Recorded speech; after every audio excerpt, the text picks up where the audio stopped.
What if entrepreneurship, and not policy, were to be given the opportunity to show the way out of the inner city welfare trap? We're about to find out.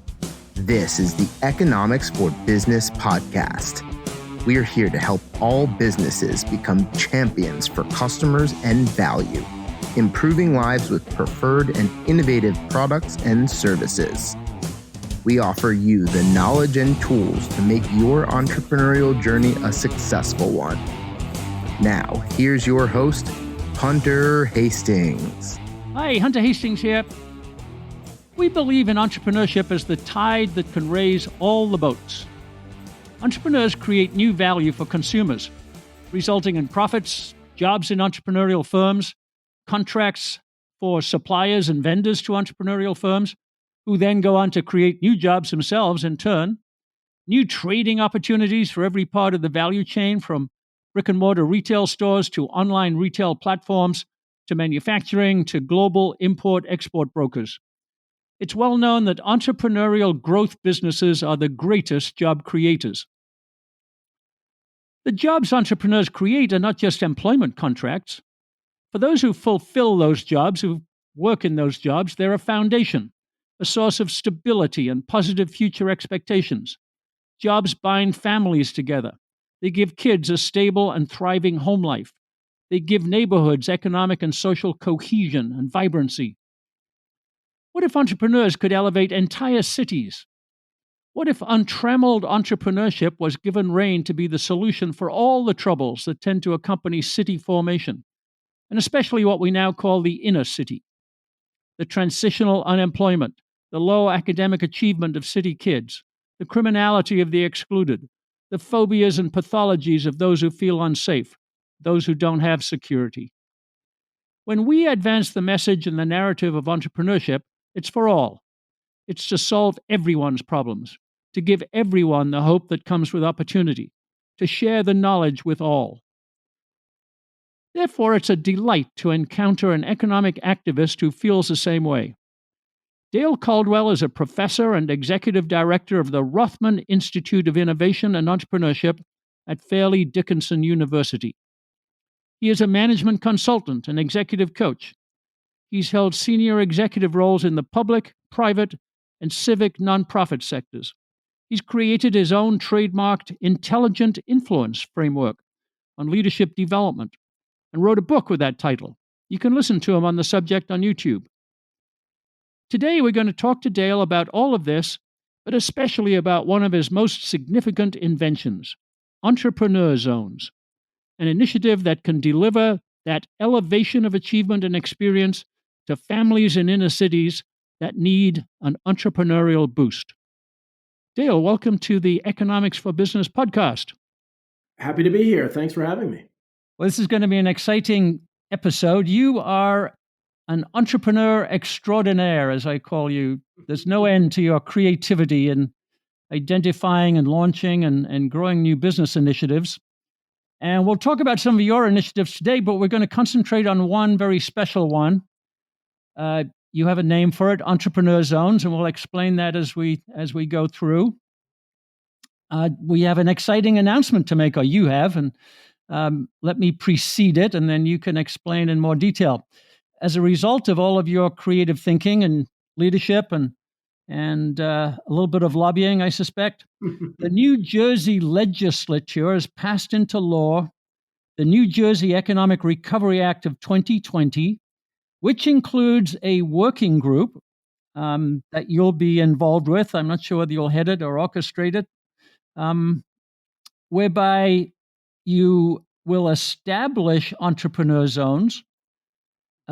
You have thoughts about the state providing tax incentives, regulation relief, and financial support, but you'll also involve a lot of other entities and institutions as well to help local entrepreneurs as the most effective way to create jobs in the state.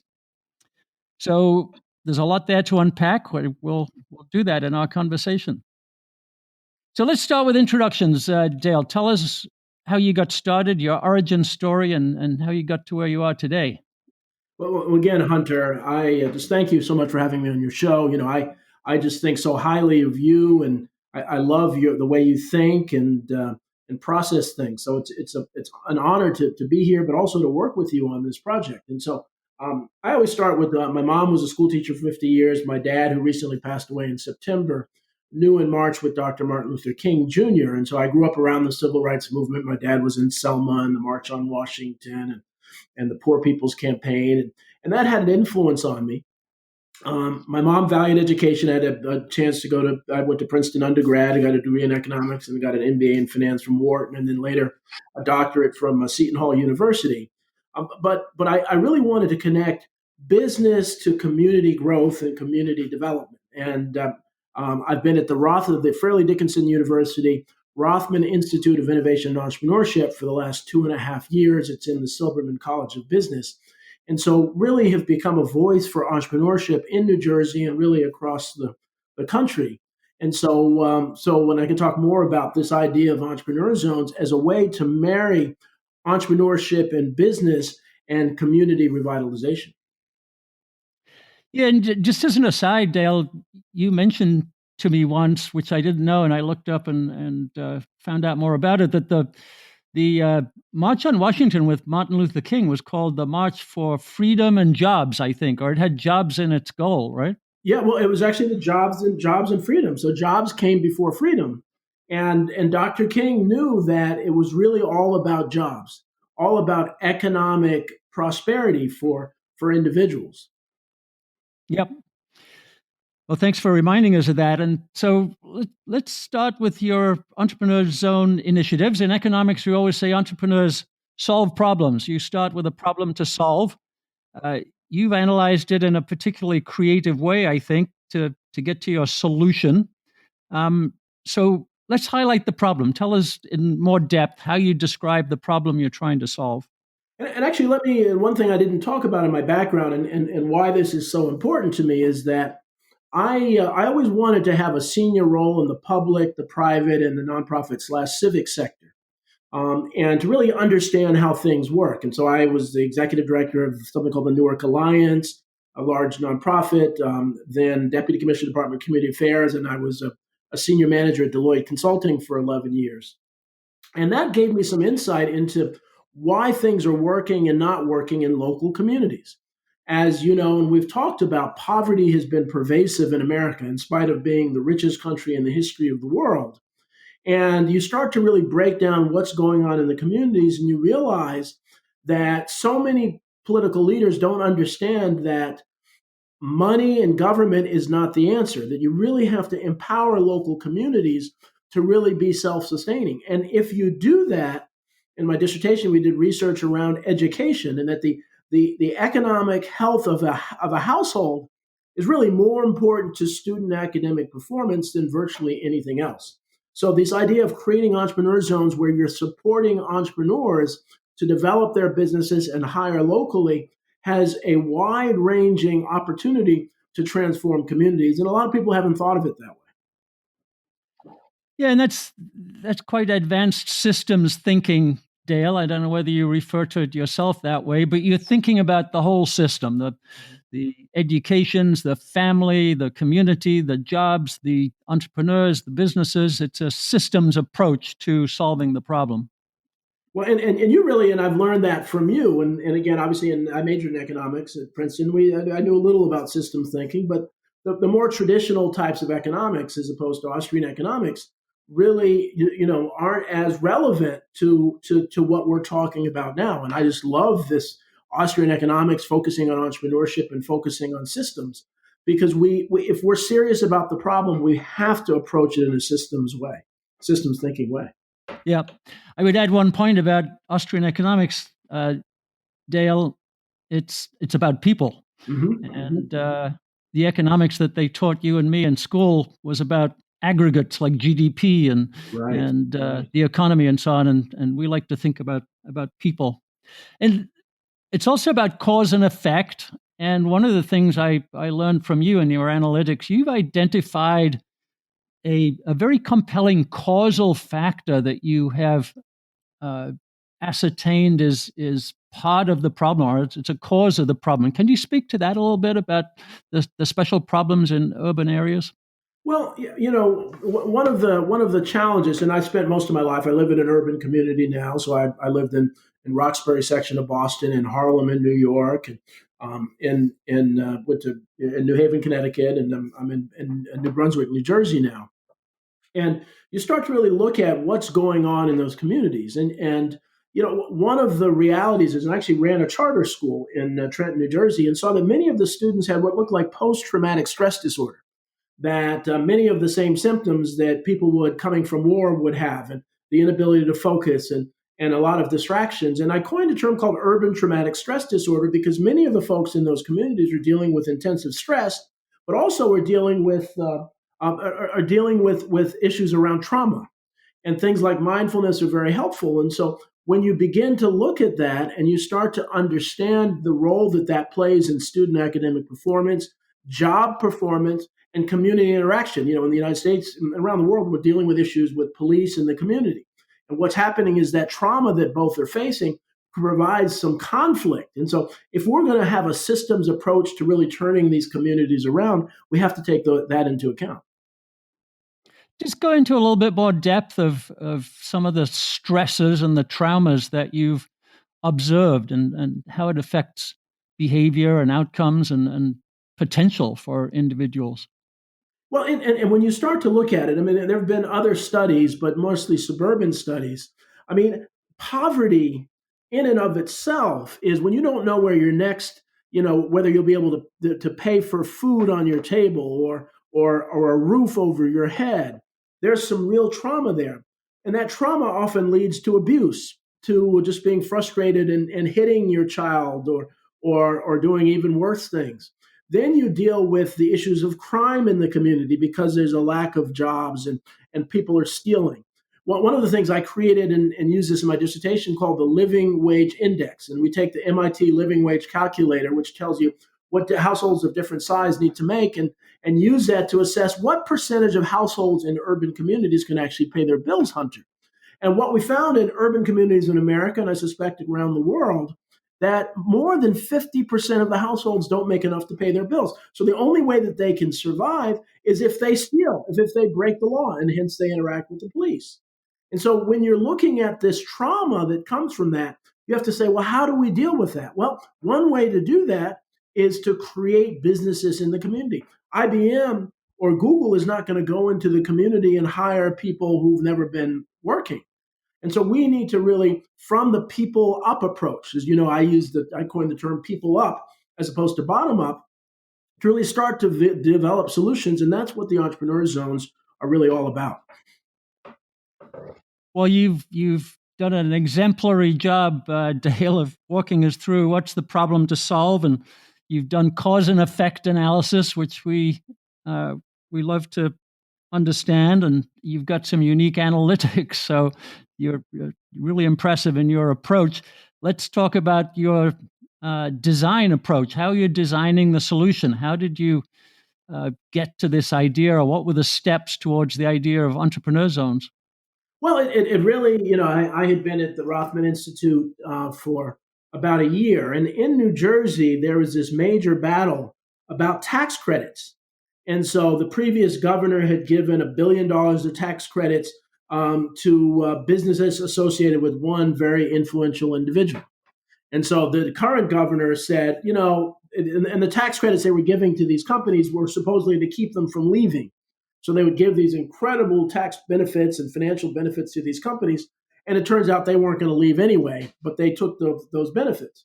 And so the current governor said, well, that's ridiculous. We're going to get rid of all. Well, he happens to be a Goldman Sachs person, but doesn't quite understand kind of local small business. And they were going to get rid of the tax credits.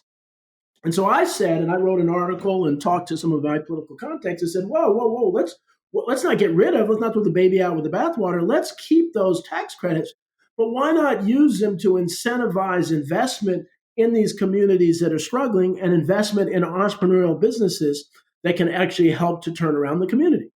And I was been overwhelmed by the response to that article saying, entrepreneur zones, we don't need opportunity zones as much as we need entrepreneur zones. And the head of the Economic Development Authority, Tim Sullivan, really understood that idea and actually put it in the original legislation, but that didn't pass because of this battle between two people of the same party about whether you keep tax credits or get rid of them. So, so as you mentioned, this was recently passed, and so people are starting to we're creating a movement to really start to believe that, hey, well, maybe this might make some sense. So that's why we have that working group, and that's really how this idea came about. And it's amazing how many people have really started to say this makes sense. A quick note. Did you know that we provide supplemental materials for each podcast? Listening to and understanding the key takeaways from our expert guests helps you think better about building a more beautiful business. Taking direct action and implementing these strategies is when the real work begins. Take a concrete, immediate step to implementing a better business model today by downloading the show notes and business tool we've created for this episode. Visit Mises.org/E4Bpod. That's MISES.org/E, the number 4, the letter B, POD, and click on today's episode.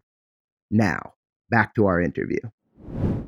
Well, that's wonderful, and the idea obviously will evolve and grow and become more and more solid as your working group addresses it. But let's see if we can have you describe what you think some of the features of the entrepreneur zones will be. What will you include besides the tax credits and so on that you've mentioned? What are the features of an entrepreneur zone? Well, there are a couple things. So one, obviously, we talked about the tax credits to incentivize investors to put money into businesses. We also have to train the entrepreneurs. That many of the entrepreneurs in these communities didn't grow up, 3 or 4 generations of entrepreneurs in their families, so they need some real guidance on how to become the best entrepreneurs they can be. But we also want to have training around those folks that don't really fully understand entrepreneurship, to really kind of get the next generation of entrepreneurs coming up. But in addition, we want to do job training. So, if one of the biggest challenges of entrepreneurs, of family and small businesses, is finding the best employees. And so we are aligned with some programs that can work to help to train employees, people who may not be entrepreneurial in their mindset, but could be fantastic workers if given what I call trauma-informed job training. And trauma-informed because many people are dealing with this urban traumatic stress disorder. So those are some of the components around, entrepreneurship, the various levels of entrepreneurship, job training. But Hunter, one of the things that I think is really important is that we can incentivize an alignment of some of the other government programs, housing programs, education programs, healthcare programs. And so by aligning them with the entrepreneurial businesses, we can begin to create some synergy and a more effective investment of tax dollars into really turning around the community. So we look at it as the entrepreneurs are really just the tail wagging the dog for a whole community revitalization. Yeah, use the term tail wagging the dog. I like that. But the economic way of saying that is the entrepreneurs drive the market system. Yep. And that's what you've recognized, I think, the entrepreneur is driver. I heard you also call your vision a value creation network, which I also like a lot because it focuses on value. And the way we define entrepreneurship, it's the pursuit of new economic value. But let's look at the word network. You've got government in the network, but what about some other elements of the network? You've got banks, you've got educational institutions. Who else do you think is in the network? Well, certainly the community-based nonprofits are part of the network, and so it's critical for those nonprofits to play a role. And so they may do some of the job training for the employees. One of the keys too is really job coaching. And so, where there have been billions of dollars spent around the world on job training programs, but that's what they do. They train people for jobs. Many of them don't exist, or they get in the job and they don't last in the job because they don't have continuous coaching. It's very hard to go from that. And so those nonprofits play a critical role.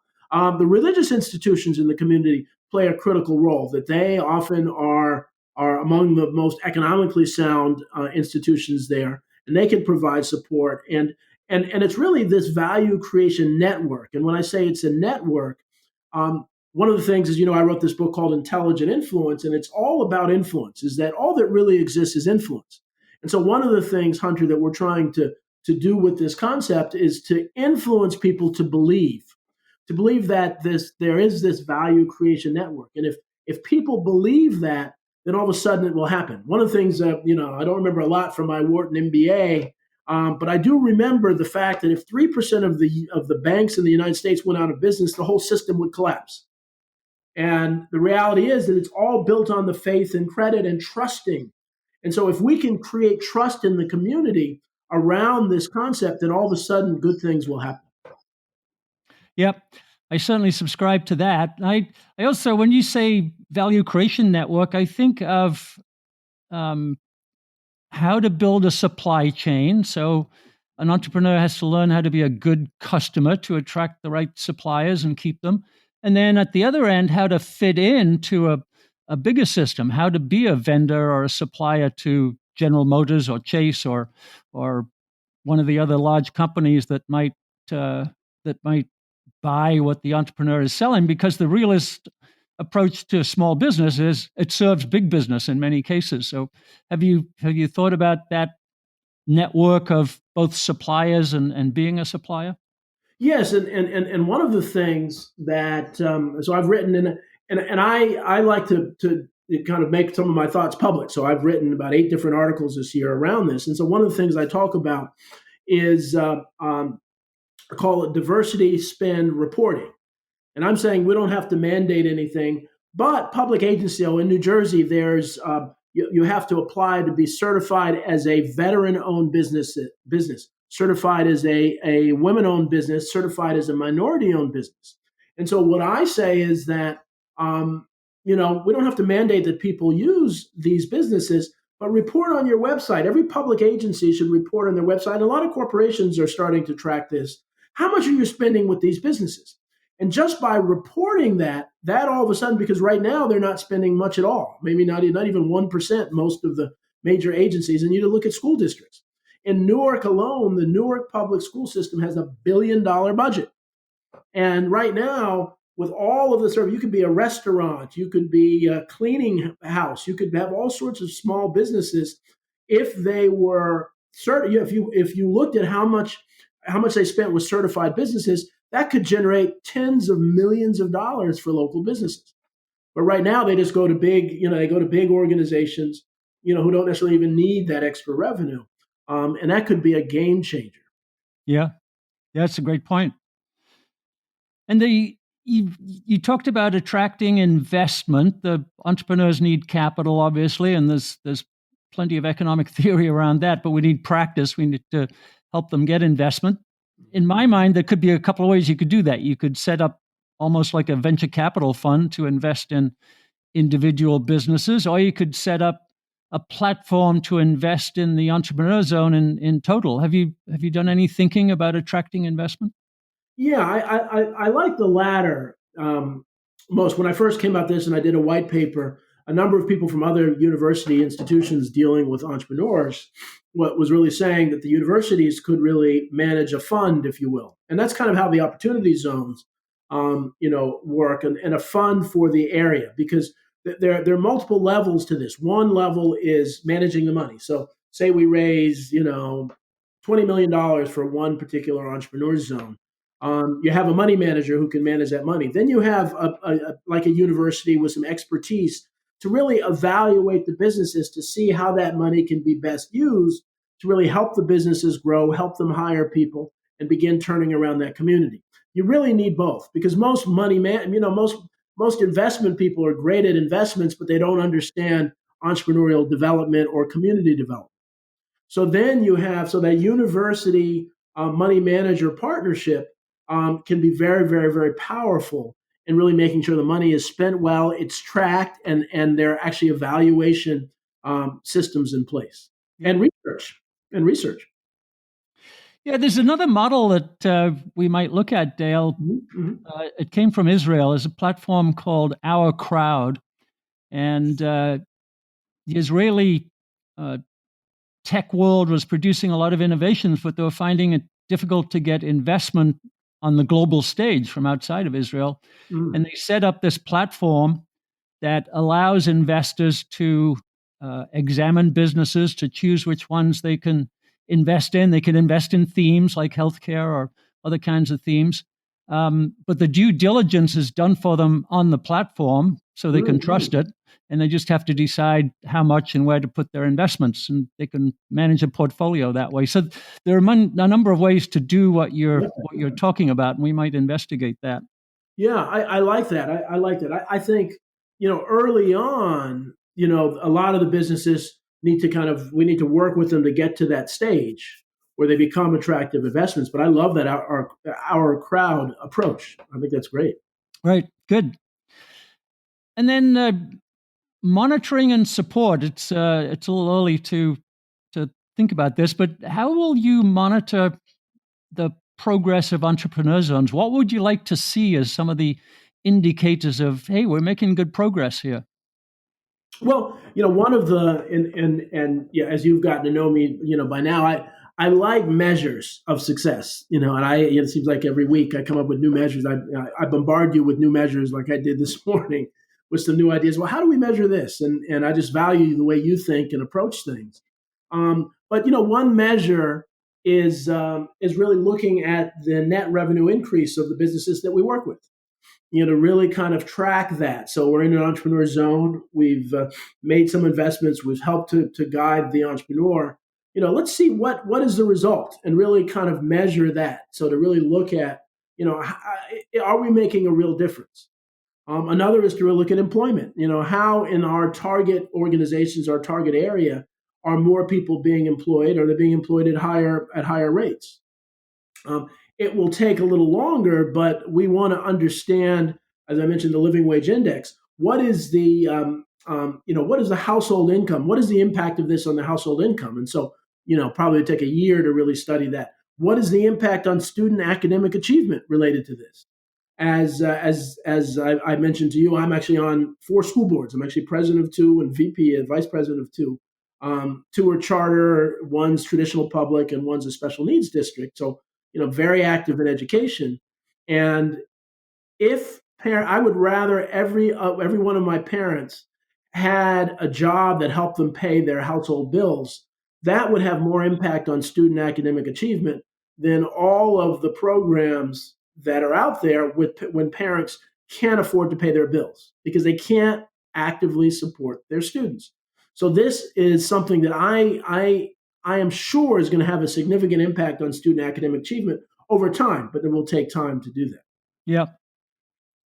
I think also you and I might look for measures of uh, community Right. community health.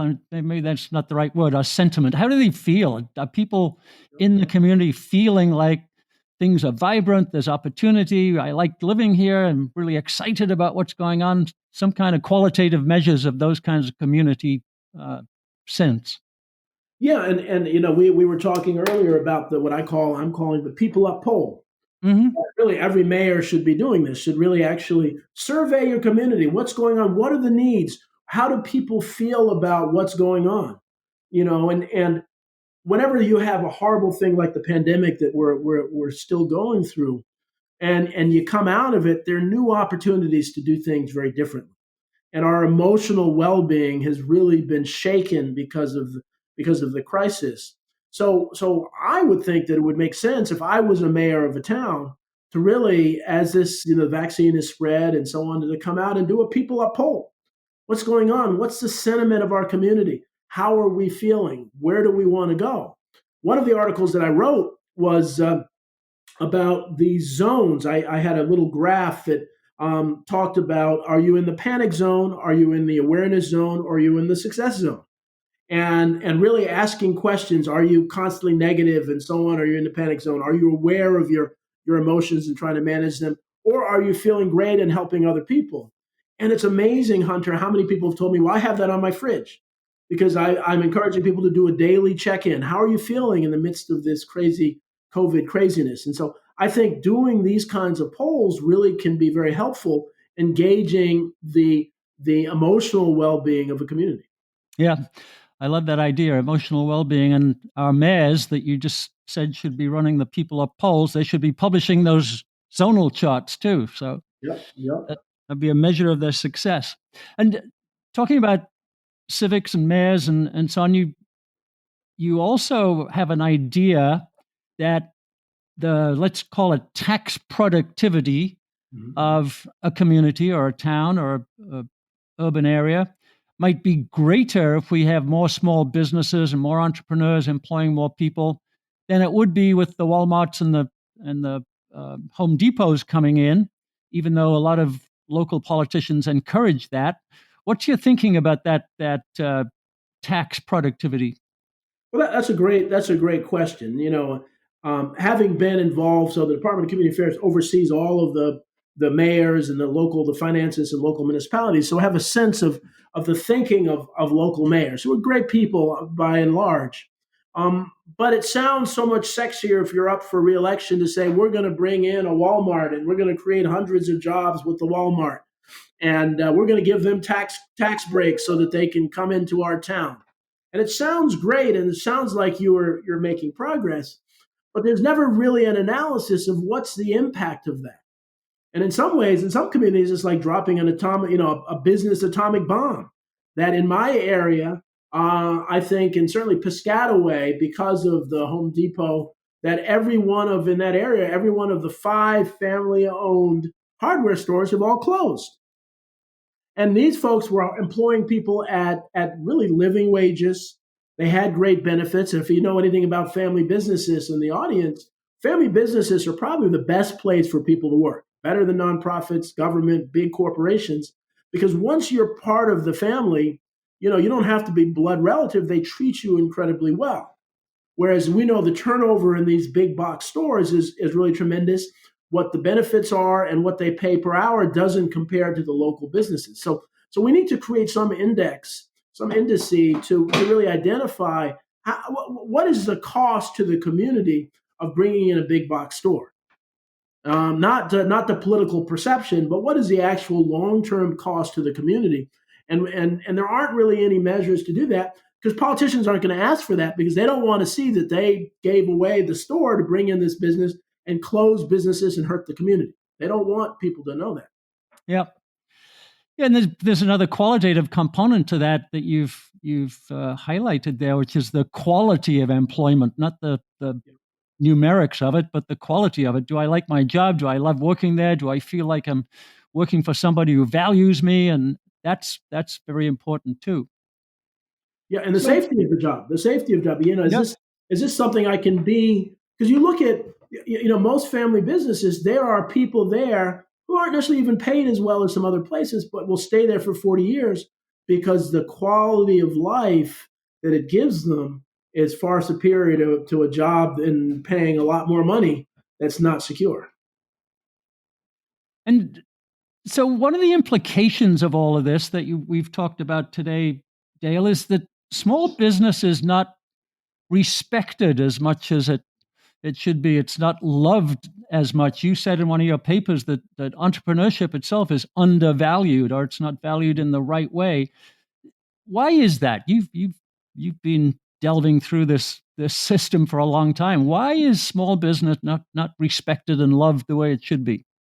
And this is where my background in working in an influential nonprofit, an influential government agency, and an influential business has paid off because it's actually very clear to me that as a public official, you are so overwhelmed with the problems of the state or the community that you basically listen to whoever yells the loudest. And the trouble is that small business people, family business people, or local business people, and it is they're working to pay the bills. They aren't politicians. They're not lobbyists. They often don't know their legislature or Congress, certainly. And so the politicians don't hear from them. And Hunter, the pandemic that we're dealing with in the world is it's so clear how the politicians knew nothing about entrepreneurial businesses, about local businesses, because what they didn't realize how many people are employed. So the unemployment has hit record levels, even with the stock market hitting record levels. So big companies are actually doing okay on the whole. But the small business, so that's where the unemployment is. And they're starting to realize that these businesses are the backbone of America. They're the backbone of every country in the world. And so, my hope is to use this momentum to kind of wake them up to really help them understand that this is really the most important thing you can do is create jobs and support the businesses that create jobs. And so because we're a university, we've become a voice for and a lobbyist for people who just don't have time to lobby for themselves. Well, it'll be a brilliant achievement if you can get them to wake up, to understand how intricately small and family and entrepreneurial businesses are woven into the health of the community, how it all works together in ways that they don't understand. So we look forward to that. I'm going to ask you one more question about economics they didn't tell you in school, Dale. There's a concept of spontaneous order, self-organizing systems. Once you get them started and you get the right components in them, they can manage themselves. They'll grow naturally. They'll thrive without a lot of regulation or control or management or central planning. Is that your vision for the entrepreneur zones? Yeah, and it really has to be the vision that we don't. I really say it's not about money in the long run. It's about mindset, and really, it's like most things that are sustainable are really built on a basic concept, and the basic concept is that, and obviously most of my background has been in consulting. So you look at a poor urban community, Hunter, and you say, okay, how are we going to turn around that community in a sustainable way? Well, most politicians have said, well, government funding is going to turn it around. And there's no way in the world that government funding can be sustainable. Even in the richest country in the history of the world, it's not sustainable. And that's the approach they've been taking. Instead, I'm saying, businesses need to just help them grow, help them be successful, and they will become self-sustaining without government support down the road. And that's the way. And it's amazing that people hadn't thought of it that way. They haven't realized that the war on poverty was well intentioned by President Johnson and others, but the analogy I use is we were giving people a fish instead of teaching them to create fishing businesses. Mm-hmm. So what we're trying to do is say, let's teach people to create fishing businesses so that they can become self-sustainable. They have greater confidence with themselves. That government can support them when there are crises like we're dealing with now. But on the whole, in a normal economy, they'll be sustainable. And the best thing about this, Hunter, is that the U.S. economy will improve. If we have entrepreneur zones in every poor, economically challenged section of the country, all of a sudden the gross national product will skyrocket because it's about people up. And it's not about the stock. It's not about the Dow Jones. That's not going to be the bellwether of the economy. This growth of small businesses will be a much better measure of how we're doing as a society. Yeah, that's a great vision. And if you can communicate that and convince all the people you need to convince, that'll be a great achievement. So I'll end with a question about imagination. We always say that the great tool of entrepreneurs is their own imagination, which is unlimited, and they can bring it about. So if I walk into Newark or one of the towns where you're going to establish these entrepreneur zones, and I look around 5 years from now or 7 years from now, and I talk to people, describe what I'll see and what I'll hear and how I'll be surprised.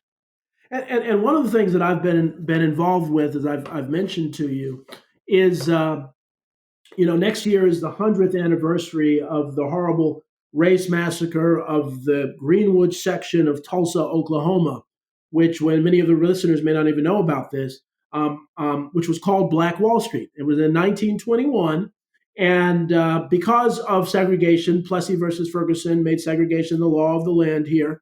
So black businesses were forced to be in a particular area, be segregated, and the black community supported them. So this town section in Tulsa, Oklahoma, became the wealthiest black community in the United States. In fact, it was so wealthy they called it Black Wall Street. Well, unfortunately, there were some racists and white supremacists who bombed the place and destroyed it. But Black Wall Street is the vision that I have, because this community, in the midst of segregation, 7 of the families that lived there, Hunter, had planes. Black people in segregation had their own planes. So the community was self-sufficient. It didn't need government support. The schools were good. People lived a quality life. And so that's the vision for these entrepreneur zones, is that when these economically challenged communities are given the support to really become successful, they can become self-sustaining in a way that deals with every aspect of life. That deals with economics, that deals with healthcare, that deals with education, that deals with housing, it deals with the environment. And so, I'm a big believer in, and many people are really talking about environmental challenges as the worst challenge in the world, and they're incredibly significant challenges. What I remind folks is that 50% of the world can't pay their bills on time. So they don't have the privilege of worrying about climate change and other things. And so if we want to get global support for climate change, what we need to do is deal with the global pandemic of poverty.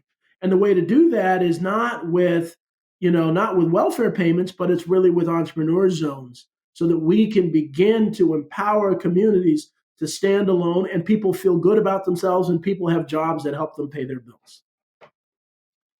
And I'll introduce one last word. It's your word. You have mentioned it before, but it's very powerful. And you talked about an entrepreneurial movement. So you're the designer. You're starting this machine working, but eventually it will be people up. It'll be a movement that is driven by the people, and they don't need our help to continue it. It'll move in all directions on its own. So I love that part of the vision.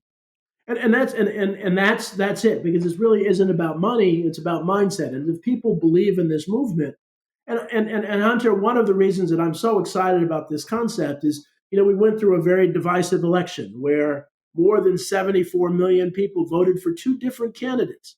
And I've talked to entrepreneur zones to people who are staunch supporters of both candidates, totally at odds in every other policy way. But they believe in this idea of entrepreneur zones, of really helping communities use entrepreneurship to get back on their feet, both the most liberal people I know and the most conservative people I know. So I think there's hope that this could be the kind of thing that brings the world together around a common issue, a common item, and a common well-being. And once we get these things going, and there's some momentum, and there's some measurement, and there's some research, I think there will be a movement, because it'll be very hard to be against that kind of movement. Yeah, people who listen to this podcast know that we think in terms of 100% economics and 0% politics. That's our ideal. Yeah, and that's really what I want. I just want, just get away from your politics and really focus on what makes sense. And the beauty is, for those that are really embedded in politics, it seems to make sense to people who are at odds. So I think we can focus on this and have it be a nonpartisan, non-political approach to really dealing with this thing called systemic poverty. Well, that's wonderful, and Dale, it's been a real privilege getting to know you and to learn about what you're doing. You're an inspiring individual, and your imagination knows no bounds, but also you find ways to put it into practice that nobody else has ever done before. So I love what you're doing. Congratulations on getting to this point and all you've achieved. And please call upon me personally and our organizations to help in any way we can, because we absolutely support your ideas.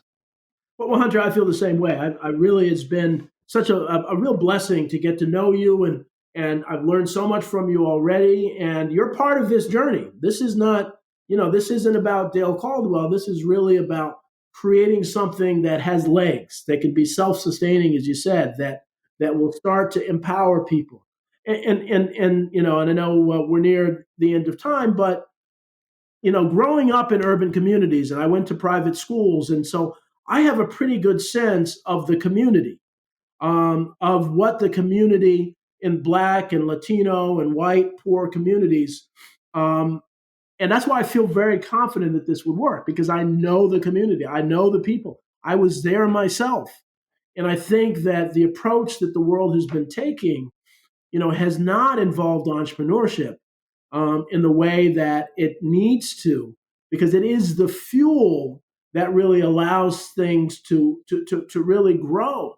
And but it's a lot of people don't come from this background, and they don't fully understand that how powerful it is. One of the things that I say is if every politician in the world had to have made payroll, this world would be a very different place. If they knew how difficult it was to make payroll, you would see all sorts of support for entrepreneurs.